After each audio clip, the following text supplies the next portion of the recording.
Hello everyone, welcome back to our channel adapt to learning. So हमारे previous class में हमने physiography of India complete किया था, जहां पर हमने हमारे इंडिया के फिजिकल फीचर्स के बारे में स्टडी की।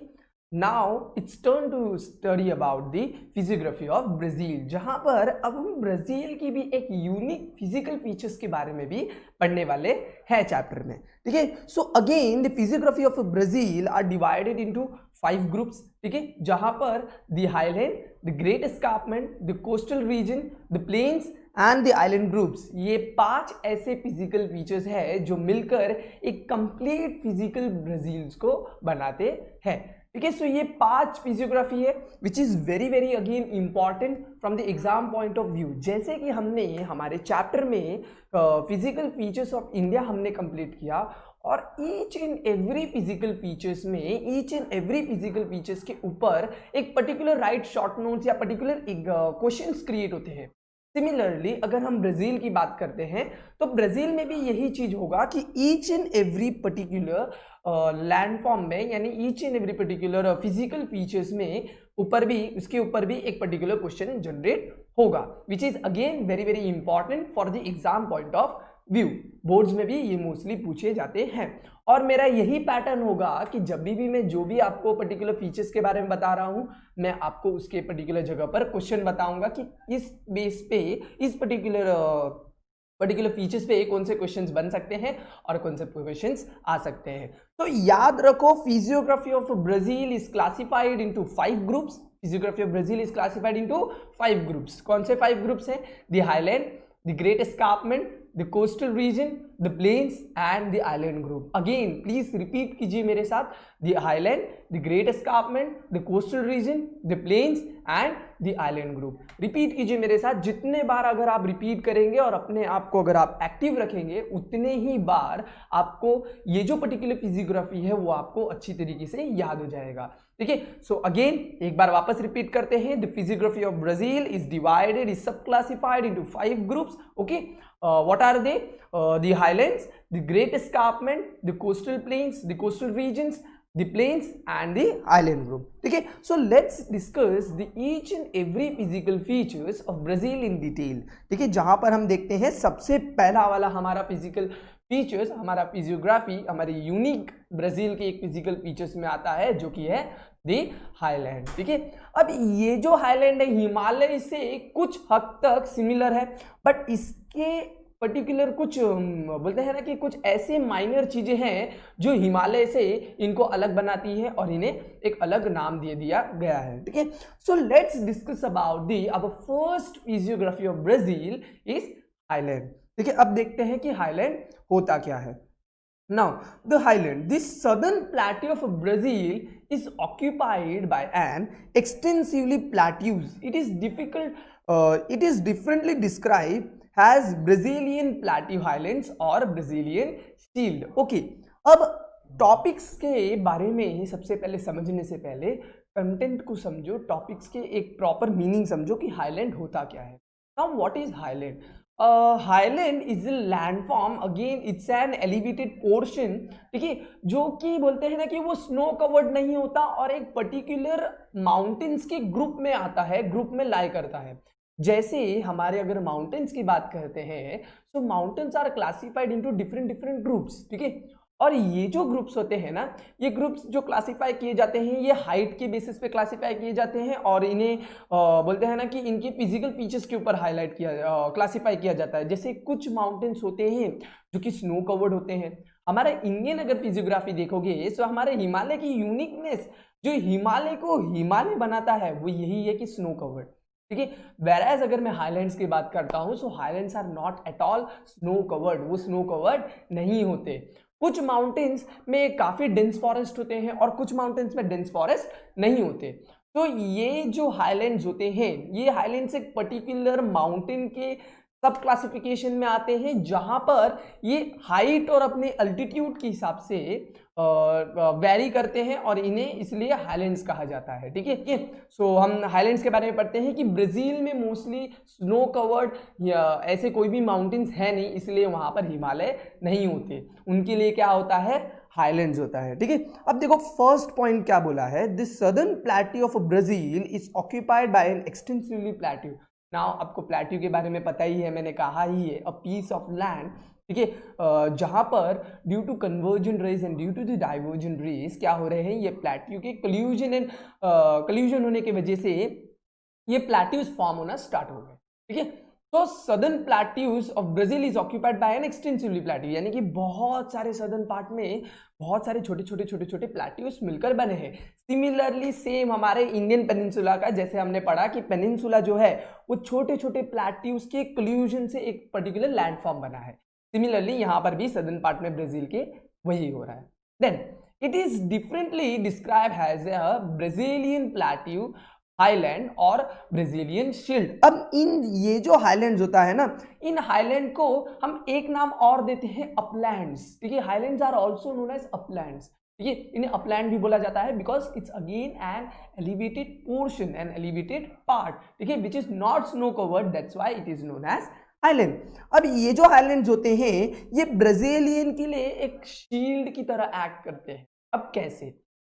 जैसे कि आप जानते हो कि विंड का नेचर होता है कि वो एक पर्टिकुलर जगह से दूसरे पर्टिकुलर जगह पर ट्रैवल करता है, ठीक है।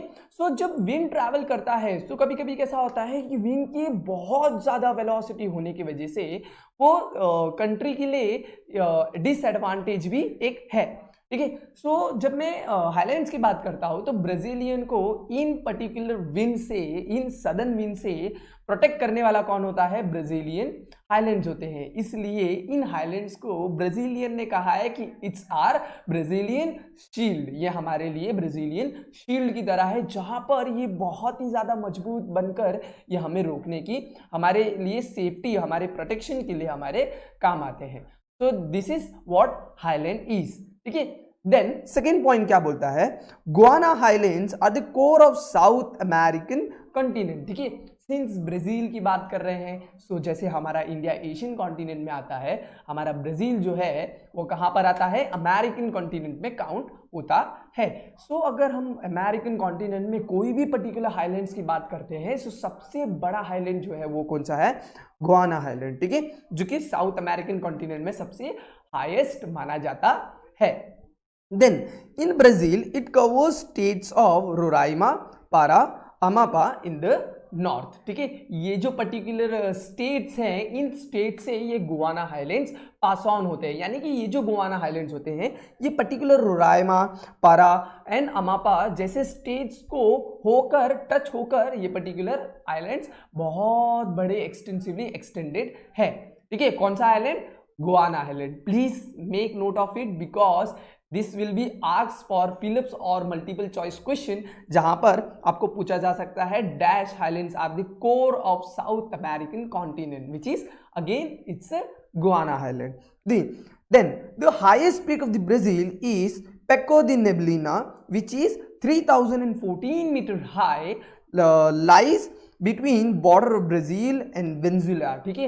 एक पर्टिकुलर ब्राजील में जो हाईएस्ट पीक है वो क्या है? The highest peak of Brazil क्या है?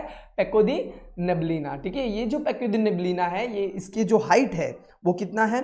3014 मीटर इसकी हाइट है, और वो कहाँ लाई करते हैं? ब्राजील और वेनेजुएला के पर्टिकुलर बॉर्डर के बीच में, ठीक है। सो अगेन ये भी चीज़ें आपको मल्टीपल चॉइस क्वेश्चंस में एंड फिलिप्स में, और जो छोटे छोटे 1 मार्क 2 मार्क्स या जो बोलते हैं ना कि ट्रू और फॉल्स, राइट और रॉन्ग, ठीक है, ये सारे ऑब्जेक्टिव्स में ये भी पूछा जा सकता है। अगर मैं बात करता हूँ हाईलैंड्स की, तो ये सारी चीज़ें सबसे इंपॉर्टेंट है, ठीक है, जहां पर आपको ये चीज़ें याद रखनी है। जैसे पिको दी नेब्लिना है, it's a highest peak of Brazil. अगर वही मैं पूछता हूं कि इंडिया का हाईएस्ट पीक क्या है, ठीक है, so mount K two is highest peak of India, ठीक है। अगर इंडिया की बात करते हैं तो सबसे हाईएस्ट पीक जो है वो क्या है? माउंट केटू है। और हमारे ब्राजील का क्या है? पिको दी नेब्लिना है। Again, then the highlands are gradually slopes towards the north and slopes are not very steep, यानी कि ज़्यादा स्टीप नहीं है, बहुत ही ज़्यादा जेंटल है, ठीक है। और क्या बोला है कि ये जो हाईलैंड्स हैं ये नदर्न पार्ट की तरफ, यानी कि साउथ से स्टार्ट होते हैं और नॉर्थ की तरफ बढ़ रहे हैं। देखो जस्ट अपोजिट है हमारे इंडिया से। हमारे इंडिया में हिमालय नॉर्थ में है, नॉर्थ से वो साउथ की तरफ है, ठीक है, यानी कि जब हम साउथ से जाते हैं और नॉर्थ की तरफ जब हम गुजरते हैं तो बहुत सारे हिमालयस देखने मिलते हैं। सिमिलरली जब अगर हम हाईलैंड्स की बात करते हैं तो ब्राजील में ये जो हाईलैंड्स है, ये हाईलैंड्स साउथ से नॉर्थ की तरफ जा रहे हैं। समझ में आ रहा है? Just opposite. तो ये था हमारा दी हाईलैंड, ठीक है, जिसके ऊपर राइट शॉर्ट नोट्स आ सकता है, right short notes on the highland. तो आगे देखते हैं कि हाईलैंड्स क्या होता है। सो नेक्स्ट पॉइंट क्या है? Erosion activity is carried out where number of terminals of highlands are eroded by the Amazon river and flow towards the north to meet Atlantic oceans. ठीक है, जैसे हमने इंडिया की फिजियोग्राफी में पढ़ा था कि रिवर गंगा एक ऐसी पर्टिकुलर रिवर है जो कि सबसे ज़्यादा उसकी ट्रिब्यूटरीज हैं, यानी कि रिवर गंगा की बाइफर्केशन जो होता है, यानी कि वो अपने आप को नंबर ऑफ चैनल्स में क्या करती है, बाइफर्केट करती है। सिमिलरली जब हम ब्राज़ील की बात करते हैं, so Amazon river is the major river, एक ऐसा बड़ा रिवर है जिसका जो पर्टिकुलर जो ट्रिब्यूटरीज है वो काफ़ी ज़्यादा है और बाइफर्केशन भी बहुत ज़्यादा है। ठीक है, और अगर हम अमेज़न रिवर की बात करते हैं तो अमेज़न रिवर एक ऐसे रिवर में भी काउंट होता है जहाँ पे लार्जेस्ट रिवर फ्लो में भी माना जाता है। तो यहाँ पर क्या हो रहा है कि जब ये जो हाईलैंड्स है, अब ये हाईलैंड साउथ से स्टार्ट हो रहा है और नॉर्थ की टूवर्ड्स बढ़ रहा है।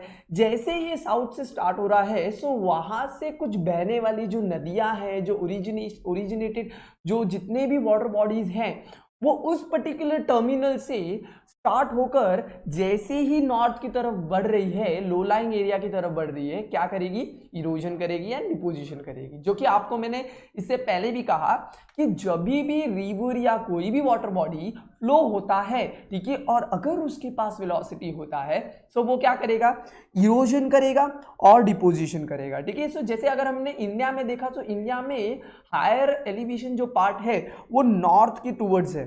ठीक है, नॉर्थ की टूवर्ड्स है और इंडिया में, और जैसे ही लोअर एलिवेशन की मैं बात करता हूँ सो वो साउथ की टूवर्ड्स है।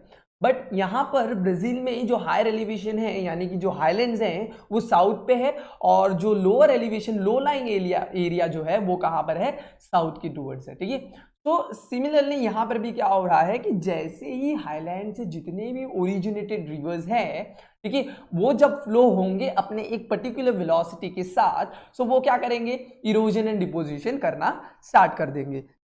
तो यहाँ पे कुछ रिवर है, जैसे सब major river like Uruguay, Paraguay and Parana, ठीक है, originates from the southern slope to the highlands and enter Argentina. जहाँ पर क्या होता है कि ये इस पर्टिकुलर जगह से ओरिजिनेट होते हैं और अर्जेंटीना को जाकर मीट करते हैं। सो यानी कि ये जो यूरोगे, ये जो पैरोगे और ये जो पैराना है, ठीक है, this are the tributaries of the particular river, ठीक है, जहाँ पर अमेज़न रिवर के, और ये जाकर अर्जेंटीना में जाकर मिक्स हो जाते हैं। ठीक है, it's slope towards the east is steep and it appears in the form of an escarpment, जो कि हमारा आने वाला नेक्स्ट फिजियोग्राफी है कि हमारा एस्कार्पमेंट होता क्या है। तो ये था हमारा हाईलैंड्स। ठीक है, जहाँ पर हमने हाईलैंड्स में पढ़े कि हाईलैंड्स के ऊपर पढ़ा कि हाईलैंड्स एक्चुअली होता क्या है, ब्राज़ीलियन हाईलैंड्स होते क्या है। ठीक है, यहाँ पर क्वेश्चन जो आने वाला है वो क्वेश्चन कुछ ऐसे फॉर्म होगा कि right short notes on the highlands. ठीक है, देन नेक्स्ट क्वेश्चंस आपको यहाँ पर पूछे जाएंगे कि why highlands are called as a Brazilian shield. ठीक है, इसके ऊपर भी एक घुमा फिरा कर क्वेश्चंस इनके ऊपर भी बनाए जाएंगे, जहां पर आपको करना कुछ नहीं है, यही हाईलैंड्स के ऊपर एक्सप्लेनेशन आपको सेम आपको लिखना है। सो ये नोट्स के जो पर्टिकुलर पॉइंट्स है, अगर ये भी अगर आप मेंशन करते हो, हाईलैंड्स में लिखते हो, सो इट्स इनफ। ठीक है, जहां पर आपको मार्क्स इजीली स्कोर हो सकता है। ओके, सो ये था हमारा क्या, दी हाईलैंड्स। अब हम नेक्स्ट फिजियोग्राफी पे बढ़ते हैं, जो कि हमारा क्या है, the great escarpment. The great escarpment is the another physical features of Brazil, जहां पर सब नेक्स्ट टू द हाईलैंड्स क्या आ जाता है, ग्रेट एस्कार्पमेंट के ऊपर। ग्रेट एस्कार्पमेंट पे भी कुछ क्वेश्चंस बनते हैं बट इतने भी ज्यादा नहीं पूछे जाते। देन टू इनके ऊपर अगर क्वेश्चन बनेंगे तो वो होगा write short notes on the great escarpment. So देखते हैं कि ग्रेट एस्कार्पमेंट होता क्या है और ये एक यूनिक फीचर में कैसा आ जाता है ब्राजील के। ठीक है, नाउ सबसे पहले एस्कार्पमेंट समझने से पहले अगेन वही चीजें कि वर्ड्स को समझना काफी ज्यादा जरूरी है। ठीक है, so now what is escarpment? Okay, so let's study escarpment, about the escarpment. An escarpment is a landform made up of faulting and erosion. Again faulting and erosion. देखो जितने भी लैंडफॉर्म है, जितनी भी फिजिकल फीचर्स है, वो चाहे Brazil का हो, वो चाहे इंडिया का हो, या चाहे वो कोई भी कॉन्टिनेंट का हो, फिजियोग्राफी फिजिकल फीचर्स जो बनते हैं वो नेचुरल कैलामिटीज यानी कि वो या तो अर्थक्वेक या तो लैंडस्लाइड्स, यानी कि बोलते हैं ना कि जो कल्यूजन है इंटीरियर पार्ट से जो एनर्जी आई है, या तो वो उनसे बनते हैं। ठीक है, या तो फिर जो एजेंट्स ऑफ इरोजन और डिपोजिशन है वो, जैसे कि आपने लास्ट ईयर 9th स्टैंडर्ड में सम एजेंट्स ऑफ इरोजन के बारे में आपने सुना, जैसे आपने वाटर के बारे में पढ़ा, आपने wind has a agent of erosion पढ़ा। ठीक है, सो आपने स्नो जो है उसे has a agent of erosion पढ़ा। सो इनके वजह से क्या होता है, agent of erosion and deposition होता है, और यही इरोजन एंड डिपोजिशन इन अलग अलग यूनिक लैंडफॉर्म्स को प्रोड्यूस करते हैं, और ये हमारे क्या बन जाते हैं, एक particular unique features, physical features बनते हैं जो कि हमारे कंट्री को एक कंप्लीट करते हैं। ठीक है, तो यहां पर एस्कार्पमेंट समझो, what is escarpment? And escarpment, अब एस्कार्पमेंट होता क्या है, is a landform, it's a landform made up of faulting. Faulting का मतलब टूट जाना, कोई भी चीज का टूट जाना, क्रैक हो जाना, फ्रैक्चर्स हो जाना। ठीक है, सो ये सारी चीजें क्रैक्स, फ्रैक्चर्स, इनकी जगह पर आप वर्ड्स ज्योग्राफिकल यूज करोगे, क्या? फॉल्टिंग। सो फॉल्टिंग होने की वजह से, टूटने की वजह से, और ड्यू टू द इरोजन यहां पर क्या होगा, एस्कार्पमेंट बनना शुरू हो जाएगा। Now it is a cliff which usually separate two relatively area. It's a cliff, cliff यानी कि चट्टाने। ठीक है, ये एक बहुत ही बड़े बड़े चट्टाने होते हैं, जैसे आप देख सकते हो इस पर्टिकुलर इमेज में, ये क्या है, एक बहुत बड़ा चट्टान है, क्लिफ है ये। ठीक है, so it's nothing but it's an escarpment. Escarpment की एक यूनिक फीचर इसलिए है कि ये जो पर्टिकुलर लैंडफॉर्म है ना, ये सबसे पहले जुड़े हुए होते हैं, then due to some energy, ठीक है, और due to some the collision of the from the interior of the earth और प्लेट्स टेक्टोनिक की वजह से क्या होता है कि इनके अंदर फ्रैक्चर्स डेवलप हो जाते हैं। ठीक है, फॉल्ट्स डेवलप होने की वजह से एंड फ्रैक्चर्स डेवलप होने की वजह से ये क्या हो जाते हैं, अब अलग अलग हो जाते हैं, और एक पर्टिकुलर रीजन को डीमार्केटेड कर देते हैं। Now what is demarcated? Demarcated is nothing but it's a separation of particular region. ठीक है, सो वही यहां पर बोला है कि एक बड़े बड़े चट्टाने हैं जो सेपरेट कर रहे हैं दो रिलेटिवली एरियाज को। ठीक है, जो कि आपका पॉइंट बन रहा है यहां पर, सेकेंड वाला, it is a cliff which usually separate two relatively areas. Then though it occupies a very small area, the nature of its slope and the effect it has on the climate make it separate physiographic region।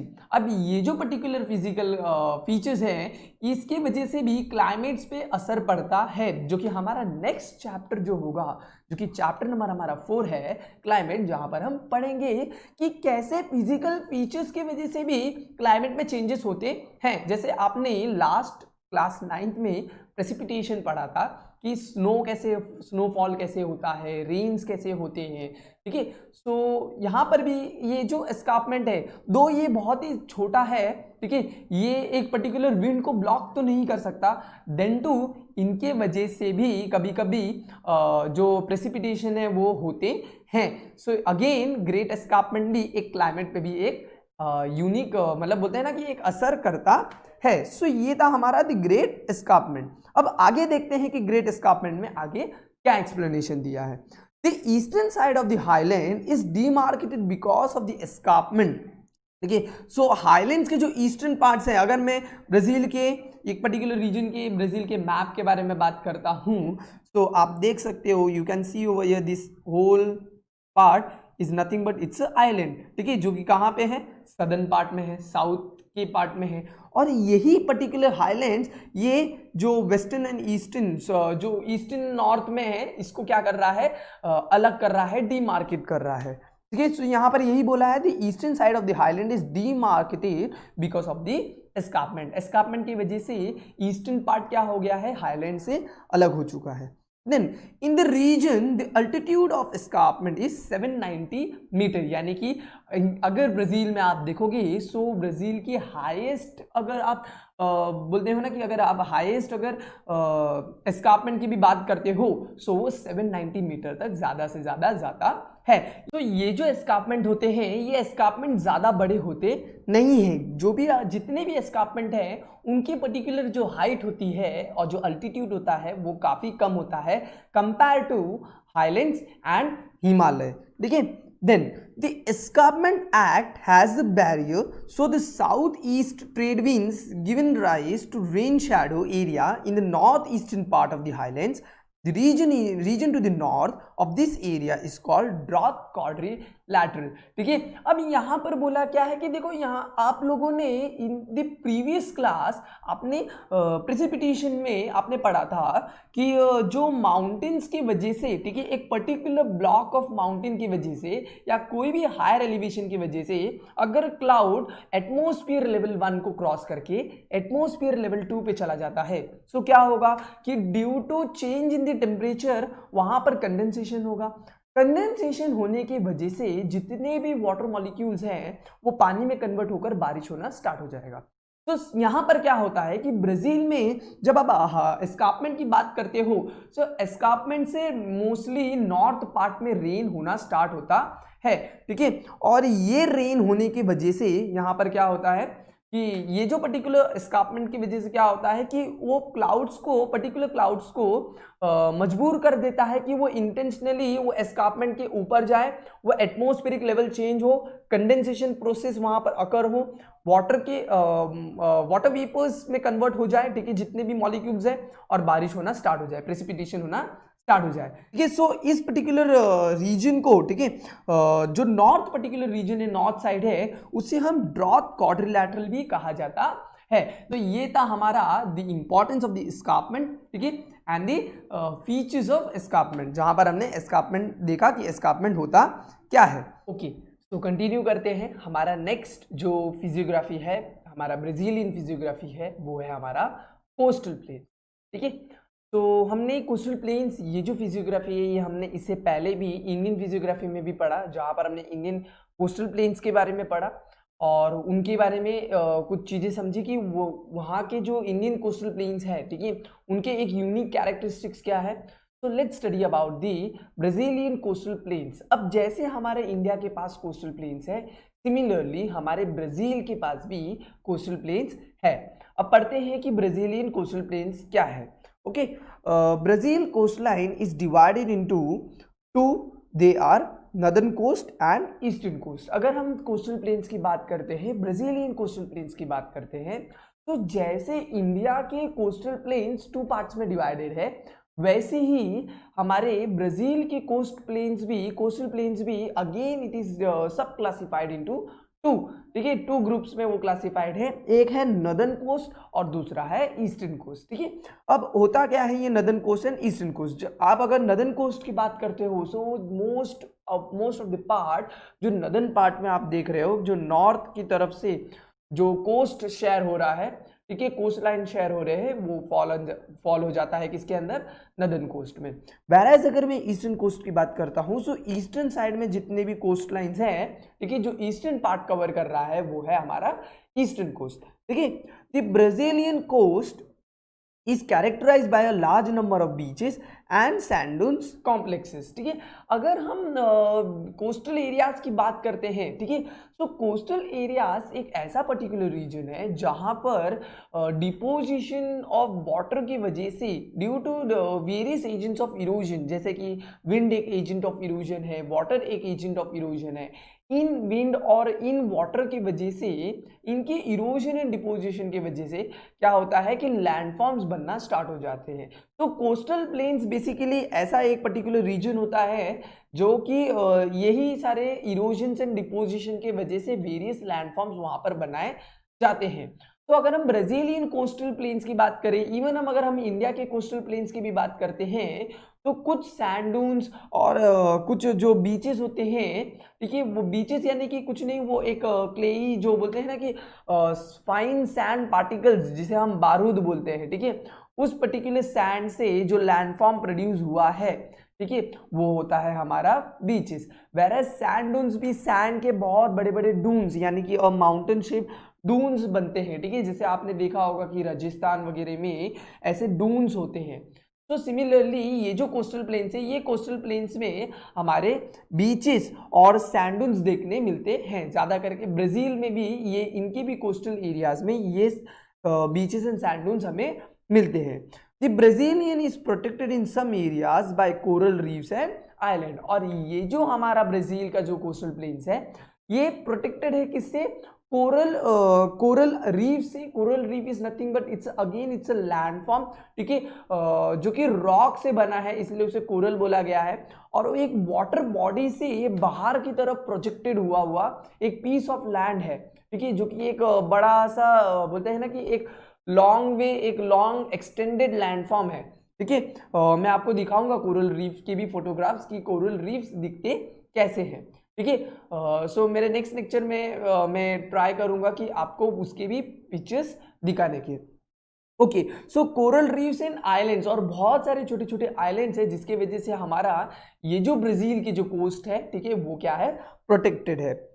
Okay, सो अब Brazil की जो ये जो coastal plains है जो कि northern coast और eastern coast में डिवाइडेड है, उसके बारे में डिटेल में पढ़ते हैं। ओके, सो सबसे पहले पढ़ते हैं नॉर्दर्न कोस्ट के बारे में। It extends from Amapa provinces in the north to Rio de Grande de north, ठीक है। अगर हम नॉर्दर्न कोस्ट की बात करते हैं, सो नॉर्दर्न कोस्ट के जो पर्टिकुलर रीजन है, ठीक है, यानी कि ये जो कोस्टल एरिया है ये अमापा प्रोविंसेस से यानी कि इस पर्टिकुलर रीजन से स्टार्ट हो रहा है, और रियो दी नॉर्थ ये पर्टिकुलर जितने भी एरिया है, ठीक है, ये जो पर्टिकुलर एरिया है ये पूरा एरिया क्या है?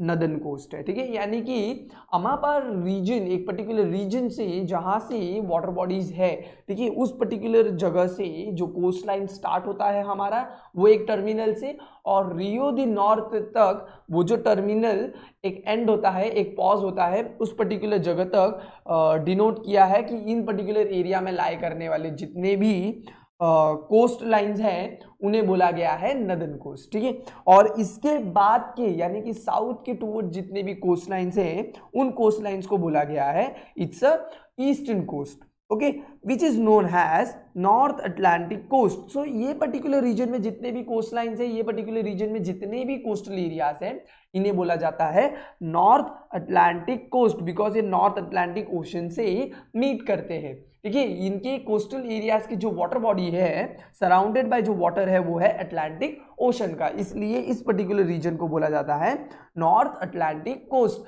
वो नॉर्दर्न पार्ट में है, वो अटलांटिक वाटर से ओशन से सराउंडेड है, इसलिए इन्हें बोला गया है North Atlantic coast. Then it is characterized by mouth of many rivers including the Amazon. Amazon river is the largest river, ठीक है, जो कि यहाँ पर इस पर्टिकुलर ब्राजील में पूरा फ्लो हो रहा है। तो यहाँ पर क्या बोला गया है कि ये जो पर्टिकुलर जगह है, ये जो नॉर्दर्न कोस्ट है, ठीक है, ये माउथ ऑफ मेनी रिवर यानी कि एक पर्टिकुलर बहुत सारे रिवर्स यहीं से ओरिजिनेट हो रहे हैं, ठीक है, सॉरी यहीं से ड्रेन हो रहे हैं और जाकर ये ओशन को अटलांटिक ओशन से जाकर मीट कर रहे हैं, इसलिए इस पर्टिकुलर रीजन को बोला है mouth of many river. Mouth of many river in the sense कि जितने भी वाटर बॉडीज है वो फ्लो होकर आ रहे हैं और एक पर्टिकुलर जगह पर जाकर वो क्या कर रहे हैं? ड्रेन कर रहे हैं। सो ये एक पर्टिकुलर स्पॉट एक ऐसा स्पॉट है जहाँ पे बहुत सारे वाटर बॉडीज इकट्ठा आ रहे हैं और अटलांटिक ओशन से मीट हो रहे हैं, वो उस पर्टिकुलर जगह पर जाकर ड्रेन हो रहे हैं, ठीक है। सो इसलिए उसे बोला है it is characterized by mouth of many rivers including the Amazon, जहां पर अमेजन भी इस पर्टिकुलर जगह पर जाकर ड्रेन होता है। The region is low line, आपको मैंने पहले ही कहा कि अगर हम ब्राजील की बात करते हैं तो ब्राजील का सदर्न पार्ट हाईलैंड्स होने की वजह से, वो एक हायर एलिवेशन होने की वजह से वो लो लाइंग एरिया नहीं हो सकता। इसका जो नॉर्दर्न पार्ट है, ठीक है, साउथ पार्ट एक हायर एलिवेशन है और नॉर्थ वाला जो पार्ट है वो लो लाइंग एरिया है। वैराज अगर हम इंडिया की बात करते हैं तो इंडिया का नॉर्थ पार्ट हायर एलिवेशन है और साउथ वाला जो पार्ट है वो क्या है? लो लाइंग एरिया है, ठीक है। बट ब्राजील में इसका जस्ट वाइस वर्सा है। Then the Marajo is a large coastal islands located between the mouth of the river Amazon and river टोकैंटिन्स, ठीक है। ये दो रिवर्स है, इन दो पर्टिकुलर रिवर्स में जो बीच में एक पर्टिकुलर आइलैंड एक है, ठीक है, जिस आइलैंड का नाम है मराजो आइलैंड, ठीक है। सो ये एक आइलैंड है जो कि एक उसका लोकेशन दिया है कि ये कोस्टल इन कोस्टल एरियाज के बीच में एक ये मराजो आइलैंड लोकेटेड है। सो ये था हमारा about the coastal planes of northern part, ठीक है। सो अब आगे बढ़ते हैं कि कोस्टल प्लेन्स के ईस्टर्न पार्ट के बारे में पढ़ते हैं, ठीक है। सो ईस्टर्न कोस्टल्स के क्या यूनिक कैरेक्टर्स है, it extends towards the south. जब ईस्टर्न कोस्टल की बात होती है तो जैसे हमने पढ़ा कि रियो द नॉर्थ, जो हमारा लास्ट टर्मिनल है for the northern coastal part, ठीक है। सो उसी टर्मिनल से साउथ की तरफ जितने भी कोस्टल रीजन फॉल हो रहे हैं और साउथ की तरफ जितने भी कोस्ट लाइन्स आ रहे हैं, एक्सटेंड हो रहे हैं, वो किसके अंदर आ जाएंगे, वो आ जाएंगे ईस्टर्न कोस्ट की टूवर्ड्स, ठीक है। The eastern coast receive large number of smaller rivers, ठीक है। जहां पर ईस्टर्न कोस्ट में क्या हो रहा है कि बहुत सारे स्मॉल जितने भी छोटे छोटे रिवर्स हैं जिनकी एक्सटेंड इतनी भी ज्यादा नहीं है, वो क्या हो रहे हैं, वहां पर जाकर एक मर्ज हो रहे हैं। जैसे एक पर्टिकुलर रिवर अपने आप को चैनलाइज करता है, बाइफरकेट करता है, ड्रेन करता है, सो सेम रिवर कहीं ना कहीं से एक पर्टिकुलर जगह से आकर मीट भी होता है, ठीक है। सो ये हमें याद रखना है कि मीट, अगर रिवर अपने आप को बाइफरकेशन करता है तो रिवर अपने आप को मर्ज भी जरूर करता है, ठीक है। इसीलिए बोला जाता है, दो वर्ड्स यहाँ पर रिवर के लिए यूज होते हैं, एक होता है ट्रिब्यूटरीज, एक होता है डिस्ट्रीब्यूटरीज। तो मोस्टली बच्चों को बहुत कंफ्यूजन होता है कि sir what is tributaries and what is distributaries, इनके बीच में हमें डिफरेंसेस नहीं समझ में आते। सो कैसा होता है कि ट्रिब्यूटरीज हम कब बोलते हैं, जब दो रिवर एक पर्टिकुलर जगह पर जाके मर्ज हो रहे हैं, उस पर्टिकुलर पॉइंट को हम बोलते हैं ट्रिब्यूटरीज। और सेम रिवर एक अपने आप को नंबर ऑफ चैनल्स में बाइफरकेट करता है, सो उसे कहते हैं डिस्ट्रीब्यूटरीज, डिस्ट्रीब्यूट यानी डिस्ट्रीब्यूटरीज, ठीक है। सो यहाँ पर क्या होता है कि ईस्टर्न कोस्ट में मेनली ट्रिब्यूटरीज फॉर्म होते हैं और जो हमारा नदर्न कोस्ट है वो नदर्न कोस्ट में डिस्ट्रीब्यूटरीज होते हैं।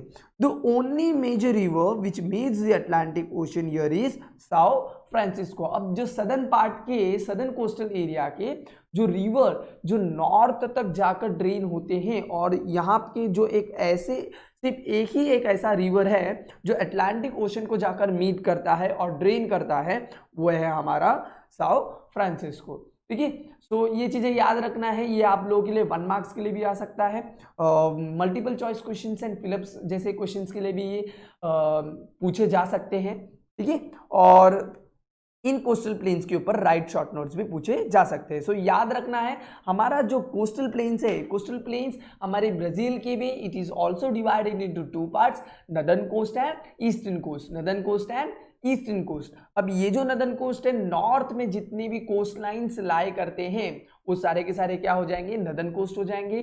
ईस्टर्न पार्ट में वही साउथ के ईस्टर्न पार्ट में जितने भी जो लाई कर रहे हैं, ठीक है, वो क्या हो जाएंगे, ईस्टर्न कोस्ट हो जाएंगे। यहाँ पर वेस्टर्न कोस्ट नहीं है, बिकॉज अगर आप ब्राजील को देखोगे सो ब्राजील के ईस्टर्न पार्ट में ही पूरे दोनों के दोनों कोस्ट लाइन लाई करते हैं, एक नॉर्थ में है और एक ईस्ट में है, ठीक है। इसलिए नॉर्दर्न वाले पार्ट को ईस्टर्न नहीं बोला है, उसको सीधा नॉर्दर्न कोस्ट किया है, और नीचे वाले पार्ट को क्या बोला है कि उसे ईस्टर्न कोस्ट का नाम दे दिया गया है, ठीक है। और याद रखना है कि नॉर्दर्न कोस्ट में कहाँ से नॉर्दर्न कोस्ट स्टार्ट हो रहा है, it starts from Amapa region and उसके लास्ट टर्मिनल पॉइंट कौन सा है, रियो दी ग्रैंड दी नॉर्थ, ठीक है, जो कि उसका लास्ट टर्मिनल है। इनके बीच में लाई करने वाला पर्टिकुलर रीजन को क्या बोला जाता है, it's a North Atlantic coast, because Atlantic coast से वो सराउंडेड है, ठीक है, अटलांटिक ओशन से वो सराउंडेड है, और ये नदर्न पार्ट में लाई करते हैं, इसलिए they are known as North Atlantic coast, ठीक है। ये जो यहाँ पर बहुत सारे अमेज़न रिवर की डिस्ट्रीब्यूटरीज देखने मिलते हैं हमें, यानी कि अमेज़न रिवर जो फ्लो हो रहा है सो अपने आप को नंबर ऑफ चैनल्स में डिस्ट्रीब्यूट करके ये अटलांटिक ओशन से मीट करता है। तो जितने भी डिस्ट्रीब्यूटरीज है वो यहाँ पर आकर बाइफरकेशन होकर बनते हैं, इसलिए इन्हें बोला जाता है माउथ ऑफ मेनी रिवर, ठीक है। और ये जो नदर्न कोस्ट है ये एक लो लाइंग एरिया है, ठीक है। मराजो आइलैंड्स और कुछ आइलैंड्स के वजह से ये जो कोस्टल एरियाज हैं इन्हें प्रोटेक्टेड बोला है, यानी कि ज्यादा टाइड से और विंड से बचे जा सकते हैं जो पर्टिकुलर कोस्ट लाइन में रीजन लाई करते हैं, और जो कॉन्टिनेंट्स वहां पर, सॉरी कॉन्टिनेंट्स नहीं, स्टेट्स जो वहां पर लाई करते हैं, ठीक है।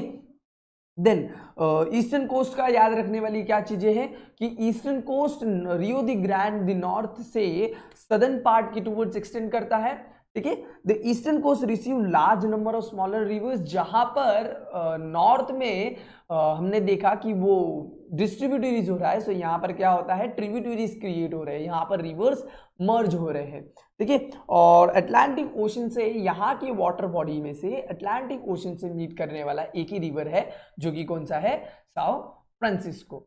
तो ये था हमारा अबाउट दी कोस्टल प्लेन्स, ठीक है, जहां पर हमने कोस्टल प्लेन्स हमारे कवर किए। होप आप लोगों को ये सारे टॉपिक्स जो आज हमने कवर किए वो आपको अच्छी तरीके से अंडरस्टैंड हो गया होगा, ठीक है। So we have covered the highlands, we have covered about the, we have talked discuss about the highlands, we have discuss about the great escarpment, even we have covered the coastal region. तो हमारे next particular आने वाले video में, हमारे next particular topics में हम discuss करेंगे about the plains and the island group, जहां पर वो हमारा नेक्स्ट टू ब्राजीलियन फिजियोग्राफी होगा, और उसके बाद हम ड्रेनेज की टूवर्ड्स जाएंगे और हमारे चैप्टर को हम कंप्लीट करेंगे।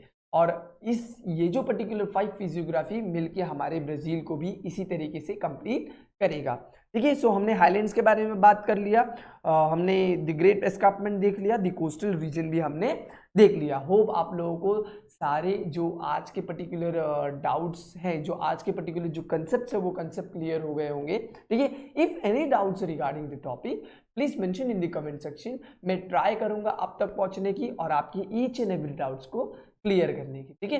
तो तब तक के लिए अपने बुक्स को खोलिए, ये पर्टिकुलर नोट्स को लिखिए, ठीक है। जितना हो सकता है उतना टेक्स्ट बुक्स रीड्स कीजिए, और इन नोट्स को इसी तरीके से ग्राफिकल वे में, इसी तरीके से बोलते हैं ना कि जो स्मार्ट आर्ट्स है और ये जो पॉइंट्स है, ये पॉइंट्स को याद रखिए और आप इसे कंप्लीट करने की, लर्न करने की कोशिश कीजिए, ठीक है। सो तब तक के लिए please share, like, comment, subscribe and thank you.